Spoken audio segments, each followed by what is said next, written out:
starterima da puste prvo trčanje Dužjanca 2024.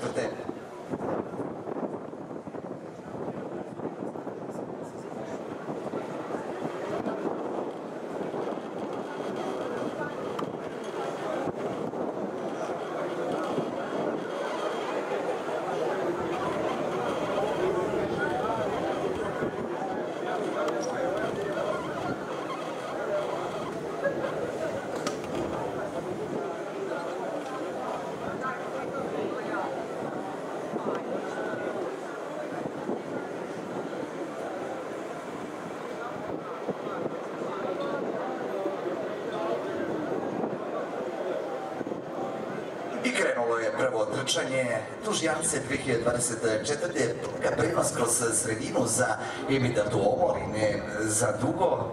Tamo na četvrtoj poziciji nalazi se Desire Žvajus, a na čelu je Zair Weiss S sa Dejanom Katanićem, druga pozicija za Brena Laumar i Veljka Vašića, treća pozicija za Emida Duomo, četvrta pozicija za Desire Žvajus i na petom mjestu začelje za Kate Moss. Na njenim sudkama će Drsovan startiranjem ćemo dobiti pobednika u prvom trčanju na nešto više od kruga do kraja.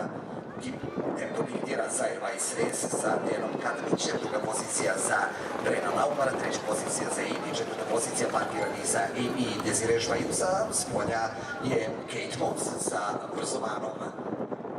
I dalje Zair Weiss S, ništa se ne menja, čeka se kontrapravac da se krene sa odlučivanjem ovog prvog trčanja. Druga pozicija za Brena, treća pozicija za Amy sa Borisom Novićem, četvrta pozicija za Desire Žvajus, začelje Kate Moss, čelo i dalje Zair Weiss S. Nekoliko fantastičnih predstava imao Zair tokom ove sezone, dugo i Brena i Emida Duomo zna kako da izađe sa njima na njegovim sudama. Dejan Katanić na sudama Brena Laumara, Veljko Mažić, treća pozicija za Emida Duomo i Borisa Novića. Ova trojka uručivaće pitanje pobednika u prvom trčanju Dužjance.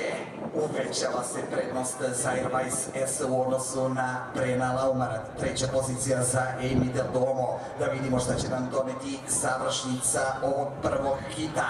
I dalje Zair Weiss S na čelu. Druga pozicija za Brena Laumara. Namešta se jedna suka i gleda gde su rivali. Dejan Katanić, Zair Weiss S navaljuje Emida Duomo. Zair Weiss S leti ka pobedi u prvom hitu. Zair Weiss S Brena Laumara iznutra s polja. Emida Duomo, četvrta pozicija za Desire Žvajus, peto mesto za Kate Moss.